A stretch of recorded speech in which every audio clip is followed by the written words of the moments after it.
پھل ایسا کہ اس کی جو لکڑی آتی ہے اس کا بھی فائدہ ہے، مسواک کرتے ہیں لوگ، اس کی جو شاخیں اور تنے ہیں اس کا بھی فائدہ ہے، زیتون کا جو پھل ہوتا ہے اس کا تو فائدہ ہے ہی، اس کا جو تیل ہوتا ہے اس کا بھی فائدہ ہے، اور پھر اس کے اندر برکت کیسی برکت ہے کہ شاہ عبدالعزیز صاحب دہلوی یہ فرماتے ہیں کہ بعض یونانی لوگوں نے 2500 ایئرز پہلے زیتون کے درخت زمین کے اندر ڈالے تھے، آج تک وہ زیتون کے درخت باقی ہیں۔ فلسطین کے اندر ہیں ایسی زیتون کے درخت کہ 2500 سال 2500 ایئرز تک وہ اپنی جگہ پر بالکل قائم و دائم ہے، اس درخت کے اندر برکت نہیں ہے تو اور کیا ہے؟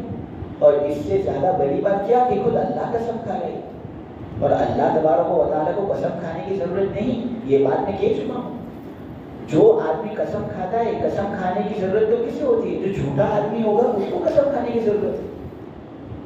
کسی کی بات پر اعتماد نہ ہو تو وہ آدمی اپنا اعتماد لوگوں پر ظاہر کرنے کے لیے قسم کھاتا ہے تاکہ لوگ اس کی بات پر بھروسہ کریں۔ اللہ سورہ نساء کی آیت ہے وَمَنْ أَصْدَقُ مِنَ اللَّهِ قِيلًا، اللہ سے زیادہ سچ بات کہنے والا کون؟ تو ہمیں اللہ تبارک و تعالیٰ سے قسموں کی ضرورت نہیں تھی، لیکن جس طرح ایک بچہ ہوتا ہے، ایک بڑا آدمی ہوتا ہے، بڑا آدمی بچے کے ساتھ کیا عام گفتگو میں بات چیت کرے گا جس طرح اپنے دوستوں اور ساتھیوں کے ساتھ بات چیت کرتا ہے، یا چھوٹے بچے کے ساتھ اس کی زبان میں بات چیت کرے گا، اس کی زبان میں بات چیت کرے گا؟ معلوم ہوا بڑا آدمی جب چھوٹوں سے بات کرتا ہے تو وہ ان کے لیول پر اتر جاتا ہے۔ یہاں اللہ تبارک و تعالیٰ کو قسم کی ضرورت نہیں، اللہ بہت اونچا ہے، لیکن دراصل ہم بہت نیچے ہیں، اس وجہ سے اللہ کو ہمارے لیول پر آنا ہوتا ہے، لیول پر آ کر اللہ تبارک و تعالیٰ ہم سے اس طرح بات چیت کرتا ہے کہ اے انسان، اگر میں اپنی زبان سے تجھے سمجھانے جاؤں گا تو تجھے کچھ پلے میں نہیں آئے گا، تجھے کچھ سمجھ میں نہیں آئے گا، اس سے تیری زبان کے اندر اتر کر میں تجھے سمجھاتا ہوں، شاید تو کچھ نصیحت حاصل کر لے۔ وَلَقَدْ يَسَّرْنَا الْقُرْآنَ لِلذِّكْرِ فَهَلْ مِن مُّدَّكِرٍ۔ پھر اللہ تبارک و تعالیٰ نے کوہ طور کی قسم کھائی، نے پھر مکہ مکرمہ کی قسم کھائی۔ یہ جو اللہ تبارک و تعالیٰ نے والتین والزیتون کی قسم کھائی نے، تو اس سے دراصل فلسطین کے ملک کی طرف اشارہ ہے۔ اللہ دراصل فلسطین کے ملک کی طرف اشارہ کرتے ہوئے قسم کھا رہے کہ میں قسم کھاتا ہوں اس بستی کی، اور اس میں مقصد عیسیٰ علیہ السلام کی ذات کو لوگوں کے سامنے واضح کرنا ہے، کیونکہ عیسیٰ علیہ السلام فلسطین ہی کے اندر پیدا ہوئے تھے، بیت اللحم کے اندر عیسیٰ علیہ السلام کی پیدائش ہوئی۔ جو بھی کرسچن ہوتا ہے وہ چرچ کے اندر جس طرح رک کر کے نماز ادا کرتا ہے، یا جو بھی ان کی عبادت ہوتی ہے یہ ادا کرتا ہے، تو وہ بیت اللحم ہی کی طرف رک کر کے اپنی عبادت انجام دیتے ہیں یہ کرسچن لوگ۔ تو فلسطین کے ملک کی طرف اشارہ ہے، کیونکہ فلسطین کے جو زیتون ہوتے ہیں، فلسطین کا جو انجیر کا پھل ہوتا ہے اس کی شان کچھ الگ ہوتی ہے، اور کثرت سے یہ فلسطین کے اندر پایا جاتا ہے۔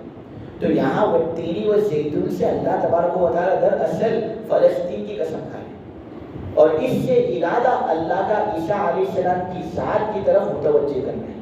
یہ پہلی بات ہمیں یاد رکھنی ہے۔ دوسری بات یاد یہ رکھنی ہے کہ دوسرے نمبر پر قسم کھائی صحرائے سینا کے پہاڑ طور کی۔ یہ بات تو تم حضرات بھی جانتے ہو کہ کوہ طور، اس کو موسیٰ علیہ السلام کے ساتھ مناسبت حاصل ہے کہ موسیٰ علیہ السلام پر جب نبوت نازل ہوئی تو اسی پہاڑ پر موسیٰ علیہ السلام پر نبوت نازل ہوئی، کوہ طور۔ تو والتین والزیتون میں عیسیٰ علیہ السلام کی طرف اشارہ فلسطین کے ملک کے واسطے سے، اور یہاں دوسرے نمبر پر کوہ طور کی قسم کھائی، اور اس سے اللہ کا ارادہ موسیٰ علیہ السلام کی طرف متوجہ کرنا ہے۔ دو ہوئے، اور تیسرے نمبر پر پرامن شہر کی قسم کھائی، اور پرامن شہر سے مراد مکہ مکرمہ، کہ مکہ مکرمہ کے اندر جانور کا شکار کرنا جائز نہیں ہوتا، اس کے جو خود رو پودے ہوتے ہیں ان کو کاٹنا جائز نہیں ہوتا۔ یہ شہر تو ایسا ہے کہ اس کے اندر جانوروں کی حفاظت ہوتی ہے، اس کے اندر انسان کے لیے بھی بکواس کی باتیں کرنا مناسب نہیں۔ ہاں، جس طرح مکہ مکرمہ کے اندر عبادت کرنا کرنے سے ثواب ملتا ہے اور اجر زیادہ ہوتا ہے، اسی طرح وہاں پر الحاد کرنے سے اور گناہ کرنے سے گناہ کا جو عذاب اور وزر ہے وہ بھی زیادہ ہو جاتا ہے۔ تو یہاں پر اس پرامن شہر کی قسم اللہ نے کھائی، اس سے مراد مکہ ہے، اور مکہ سے نبی پاک صلی اللہ علیہ وسلم کی ذات کی طرف اشارہ کرنا مقصود ہے۔ تو یہاں پر قسم کھائی تو نمبر 1 فلسطین کی قسم کھائی، اس سے مراد حضرت عیسیٰ علیہ السلام ہے، اور نمبر 2 پر کوہ طور کی قسم کھائی، اس سے مراد حضرت موسیٰ علیہ السلام ہے، اور نمبر 3 پر مکے کی قسم کھائی، اس سے مراد نبی پاک صلی اللہ علیہ وسلم ہے۔ یہ بات بتانے کے لیے کہ یہ آگے آنے والا جو مضمون ہے لقد خلقنا الانسان فی احسن تقویم، ہم نے انسان کو بہترین سانچے میں ڈھال کر پیدا کیا، تو یہ جو آیت ہے تو اس آیت کا تعلق 3 پیغمبروں سے، یعنی عیسیٰ علیہ السلام نے جو پیغام دیا ان پیغامات میں سے ایک پیغام یہ تھا کہ اللہ نے انسان کو بہت خوبصورت طریقے سے پیدا کیا۔ موسیٰ علیہ السلام نے جو اپنی امت کو پیغام دیا اس پیغام میں سے یہ آیت پیغام کے اندر داخل تھی کہ انسان کو اللہ نے بہت خوبصورت طریقے سے پیدا کیا، اور حضور کو بھی اللہ نے جو پیغام دیا وہ پیغام کے اندر بھی یہ پیغام داخل ہے۔ گویا یہ پیغام جو اللہ لقد خلقنا الانسان فی احسن تقویم کے اندر دینا چاہ رہے ہیں، یہ ایسا اہم پیغام ہے کہ خود حضور نے تو بیان کیا ہی، ساتھ ساتھ حضور کے ساتھ عیسیٰ علیہ السلام نے بھی بیان کیا اور موسیٰ علیہ السلام نے بھی بیان کیا۔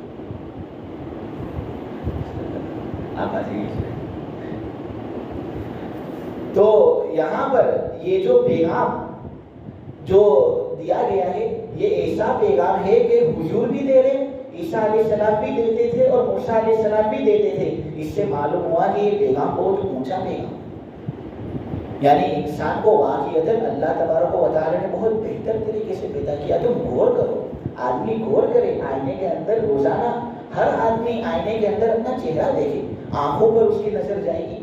آنکھوں کے بارے میں کیا بات بتاؤں، آنکھیں اللہ نے ایسی بنائی ہے کہ ان کے اندر اگر معمولی سا میل کچھ چلا جاتے ہیں تو ان کا فائدہ بند، آدمی نابینا ہو جاتا ہے۔ لیکن اللہ نے اس کے لیے ایک ایسا نظام رکھا کہ دن کے اندر سائنسداں جو ہوتے ہیں 20,000 سے لے کر 30,000 مرتبہ تک یہ آنکھیں جھپکیاں مارتی ہیں، اس وجہ سے تاکہ اس کے اندر اگر میل کچیل چلا بھی جاوے تو وہ بالکل صاف ہو جائے۔ یہ ایک آنکھ ہے، اس آنکھ کے بارے میں یہ بات بتائی جاتی ہے کہ 1 کروڑ رنگوں کا تعین کر سکتی ہے۔ آج سے 100 سال پہلے جو کیمرہ ہوتے تھے، 100 سال پہلے وہ بھی فقط 2 رنگوں کا تعین کر سکتے تھے، ایک کالا اور ایک سفید، لیکن انسان کی آنکھ آدم علیہ السلام کے زمانے سے لے کر ابھی تک ایسی ہے کہ 1 کروڑ رنگوں کا تعین کر سکتی ہے۔ اے انسان، اللہ نے واقعتاً تجھے خوب اچھے طریقے سے پیدا کیا۔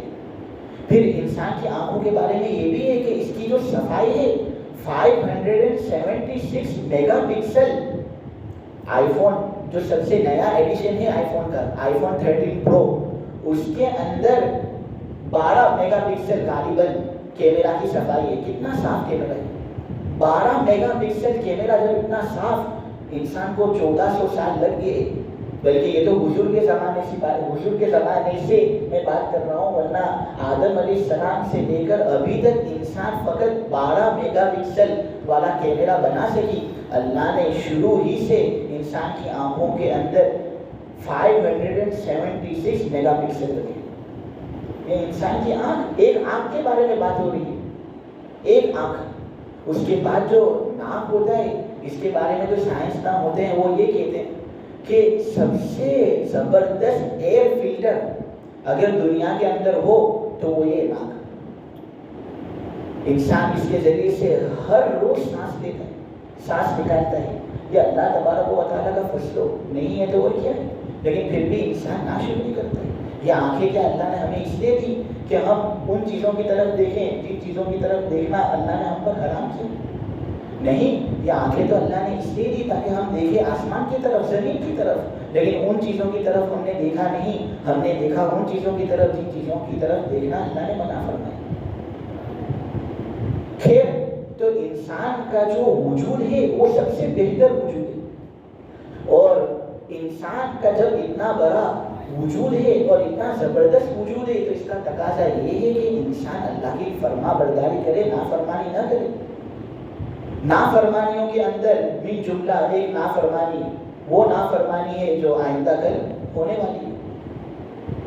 اللہ کی پناہ، یہ جو اتران کے دن جو دھابے پہ چڑھ کر پتنگ چگانے کا جو مسئلہ ہے، یہ بہت سنگین مسئلہ ہے، بہت سنگین مسئلہ۔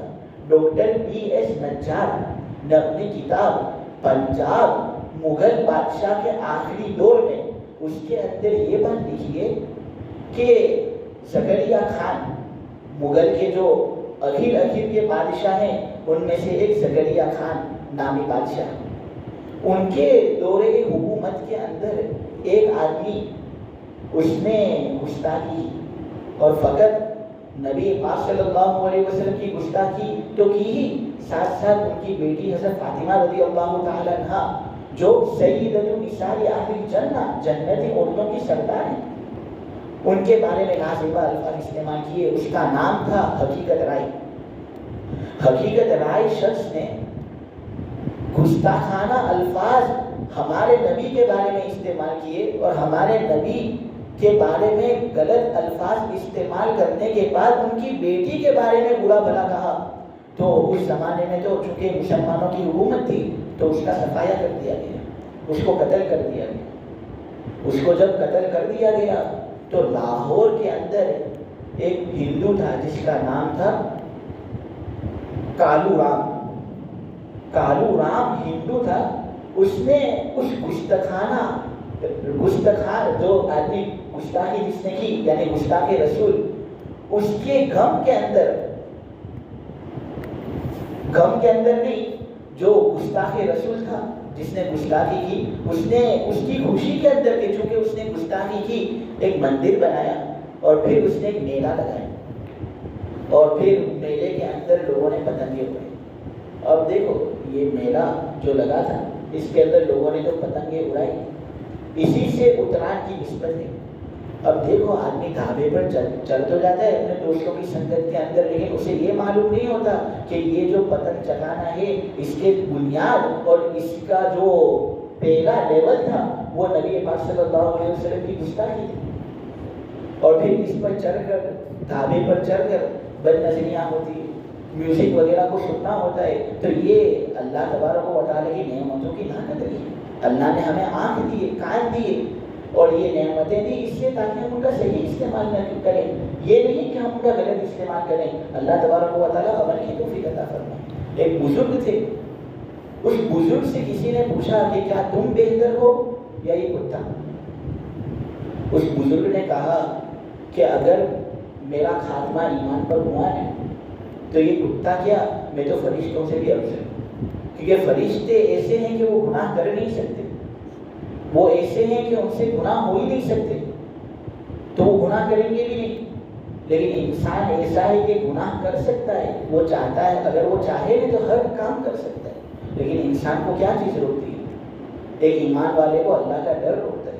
اس کا جی چاہے گا کہ دیکھو میرے سب دوست ڈھابے پر جا رہے میں بھی جاؤں، لیکن یہ اگر وہ یاد رکھے کہ مجھے دوستوں کو راضی نہیں کرنا، مجھے اللہ کو راضی کرنا۔ اللہ کو راضی کرنے میں کسی کا نقصان نہیں ہوا اور اللہ کو ناراض کرنے میں کسی کا بھلا نہیں ہوا کہ ہمارا بھلا ہو سکتا ہے۔ اس لیے اگر ہم دوستوں کو، میں سمجھتا ہوں مشکل کام ہے، دوستوں کی سنگت اس طرح چھوڑنا بہت مشکل کام ہے، لیکن اگر کوئی آدمی دوستوں کی سنگت چھوڑ دیتا ہے اور اللہ کو راضی کرتا ہے تو یہ میرا پکا وعدہ ہے، اللہ ان دوستوں کے دلوں کے اندر تمہاری محبت ڈال دے گا۔ جس طرح آج تم اس برے کام سے رکے نہیں، اس طرح انشاءاللہ تمہارے ذریعے سے کئی نسل ایسی آئیں گی جو اس برے کام سے رکے رہیں۔ لہٰذا جو آدمی ذمہ دار ہو، اگر کسی جگہ پر اس کا رسوخ ہو تو وہ ڈھابے پر تالا لگا دے کل کا دن اور چابی اپنے پاس دے دے۔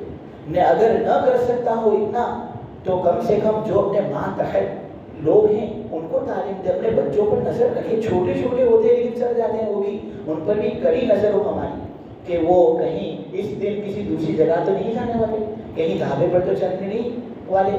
ہماری دیکھو یا ایھا الذین آمنوا قوا انفسکم واہلیکم نارا، اے ایمان والو بچاؤ اپنے آپ کو اور اپنے گھر والوں کو آگ سے۔ تو اگر آدمی خود ڈھابے پر نہ چلتا ہو لیکن اس کے گھر والے چلتے ہوں تو یہ تو خود آدمی کا اپنے آپ کو ہلاکت کے اندر ڈالنا ہے. لہٰذا آدمی کو چاہیے کہ خود اپنے آپ پر بھی نظر رکھے, اپنے بچوں پر بھی نظر رکھے. نہ چلو اگر وہ بھی نہ کر سکتا ہو تو کم سے کم اس فعل کو اپنے تک محدود رکھے اور اس کو برا سمجھے, لیکن اگر اس کو بھی وہ برا نہیں سمجھنا ہے تو پھر یہ تو ایمان کا سب سے کمزور درجہ تھا, اس کے بعد تو ایمان کا کوئی درجہ نہیں. تو اس بزرگ نے یہی کہا کہ اگر میں عبادت کروں گا اللہ کی, ایمان پر میرا خاتمہ ہوگا تو پھر اس صورت میں میری ذات فرشتوں سے زیادہ افضل ہو جائے گی. لیکن اگر میں ایمان پر نہیں مرا, میرا انتقال ایمان پر نہ ہوا, تو اس صورت میں اس کتے سے بھی زیادہ حقیر اور زیادہ بدتر ہوں. اس لیے کہ کتے کے اندر عقل نہیں. انسان کو اللہ نے بہترین ڈھانچے میں ڈال کر پیدا کیا, اس کو اللہ نے عقل بھی دی, لیکن کتے کو عقل نہیں تو وہ کرے گا. وہ حرکتیں جو وحشی قسم کی ہوتی ہیں وہ کسی کی مانتا نہیں. لیکن ایک بات تو یہ کہہ دوں کہ کتا بھی اپنے آقا کا بڑا وفادار ہوتا ہے. اگر ہم اللہ تبارک و تعالی کی اتنی نعمتوں کو حاصل کرنے کے بعد بھی اس کی وفاداری نہیں کرتے تو یہ ہماری بدقسمتی ہے. پھر سورہ 3 کے اندر آگے کے مضمون کے اندر آخری حالت کی طرف اشارہ کیا گیا ہے کہ انسان ایک مرتبہ تو جوان ہوتا ہے, لیکن پھر اس کی زندگی جب گزرتی رہتی ہے تو ایک زمانہ بڑھاپے والا بھی آتا ہے. اس بڑھاپے والے زمانے کے اندر ایمان والا اگر وہ ہوگا تو یہ اس کو فائدہ پہنچائے گا, اور اگر ایمان والا نہیں تو اس صورت میں یہ اس کے لیے باعث نقصان ہے اور اس کو متنبع ہونے کی ضرورت ہے. خیر یہ مضمون انشاءاللہ آئندہ تفسیر کے اندر ہوگا.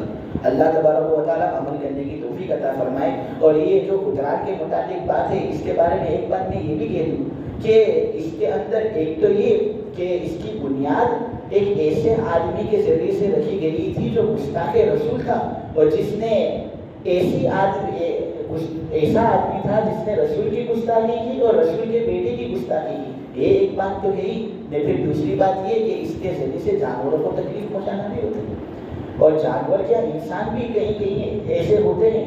ورثہ کے اندر ابھی 2-3 دن پہلے کا واقعہ ہے کہ 22 سال کی لڑکی تھی, اگرچہ غیر مسلم تھی وہ, لیکن وہ اس کی وجہ سے انتقال کر گئی, مر گئی وہ. تو ہمیں چاہیے کہ ہم اس قسم کی رسومات کے اندر ہرگز شریک نہ ہو. دیکھو ہمارے جو میلے ہوتے ہیں, ہماری جو خوشی کے دن ہوتے ہیں, اس کے اندر ہم کسی کو نقصان نہیں پہنچاتے, لیکن اکثر جو غیر مسلم لوگوں کے تہوار ہوتے ہیں اس کے اندر کسی نہ کسی طرح کا نقصان ہوتا ہی. اس میں اللہ نے کسی بھی ایک طرح کی بے برکتی اللہ نے رکھی, لہٰذا ہمیں چاہیے کہ ہم اس سے ہماری پوری حفاظت کریں. ایک عورت تھی, صحیحین کی روایت کے اندر ہے کہ ایک عورت نے کتے پر رحم کیا تو اللہ تبارک و تعالیٰ نے اس کے گناہوں کو معاف کر دیا, اور تھی وہ زانیہ عورت, باغیہ عورت, لیکن اللہ تبارک و تعالیٰ نے اس کے گناہوں کو معاف کر کے کتے کے ساتھ حسن سلوک کرنے پر اس کو جنت کے اندر مقام دیا. اور بخاری ہی کی روایت کے اندر ہے, ابن عمر بیان کرتے ہیں کہ ایک عورت ایسی تھی کہ جو بلی کو باندھ کر رکھتی تھی اور اس کو آزاد چھوڑتی نہیں تھی تاکہ وہ بلی کچھ کھا سکے. اس طرح اس بلی کا انتقال ہو گیا تو نبی پاک صلی اللہ علیہ وسلم نے اس عورت کو جہنم کے اندر دیکھا, اس طرح جہنم کے اندر دیکھا کہ بلی اس کو نوچ کر رہی ہے اور اس کو زخم پہنچا رہی ہے. اللہ تبارک و تعالی ہماری حفاظت کرے. سبحانك اللهم وبحمدك وتبارك اسمك وتعالى جدك ولا اله غيرك لا اله الا الله الاحد الصمد الذي لم يلد ولم يولد ولم يكن له كفوا احد. يا رب صل وسلم دائما ابدا على حبيبك خير الخلق كلهم. اے اللہ ہمارے گناہوں کو معاف فرما, اے اللہ ہماری خطاؤں سے درگزر فرما. بے شک مولا تیری نعمتیں بہت وسیع ہیں. مولا کریم طرح طرح کی نعمتیں تو نے ہمیں دی ہیں مولا کریم, لیکن ہم نے ہر نعمت کا غلط استعمال کیا ہے. آنکھوں سے ہم نے بد نظریاں کی ہے مولا کریم. ہمارے کان غلط چیزوں کو سننے کے اندر مستعمل ہوئے ہیں. اے اللہ ہم نے ہمارے افعال اور جوارح سے بہت نافرمانیاں کی ہیں. اے اللہ تو ہمیں معاف فرما دے مولا کریم. تیری نعمتوں کو ہم پر مولا کریم مسلسل دوام کے ساتھ مولا کریم ہمیں تیری نعمتوں سے نوازتا ہے مولا کریم. کل جو اتران ہے اے اللہ اس کی نحوست سے ہماری پوری حفاظت فرما, ہمارے بچوں کی پوری حفاظت فرما, ہمارے نسلوں کی پوری حفاظت فرما, اور مولا کریم غزہ والوں پر خوب رحم فرما, فلسطین والوں پر خوب رحم فرما. اے اللہ وہاں ان کو ظلم کا نشانہ بنایا جا رہا ہے. اگر مولا کریم کل ہم بھی گناہ کے اندر شریک ہو گئے، کل قیامت کے دن ہم تیرے یہاں پر کیا چہرہ لے کر آئیں گے؟ مولا کریم ہمارا معاف فرما، ہماری کوتاہیوں کو معاف فرما، غزہ والوں کو مولا کریم فتح عطا فرما، حماس والوں کو فتح عطا فرما، اسرائیل کو شکست دے، اور مولا کریم اتران کی نحوست سے ہماری پوری حفاظت فرما کر قرآن کی یہ جو تفسیر ہے اس کو خوب قبول فرما، ہر آدمی کو قرآن کا سچا پکا عاشق بنا دے، اور قرآنی انوارات سے ہمارے دلوں کو منور فرما دے. مولا کریم یہ تفسیر جو ہوئی، سننے کے اندر کوتاہی ہوئی ہوں گی، کرنے کے اندر بھی کوتاہیاں ہوئی ہوں گی. اے اللہ ہماری کوتاہیوں پر مولا کریم نظر مت کرنا، کوتاہیوں کو معاف فرما کر اس تفسیر کو مولا کریم خوب قبول فرمانا. وآخر دعوانا الحمدللہ رب العالمین.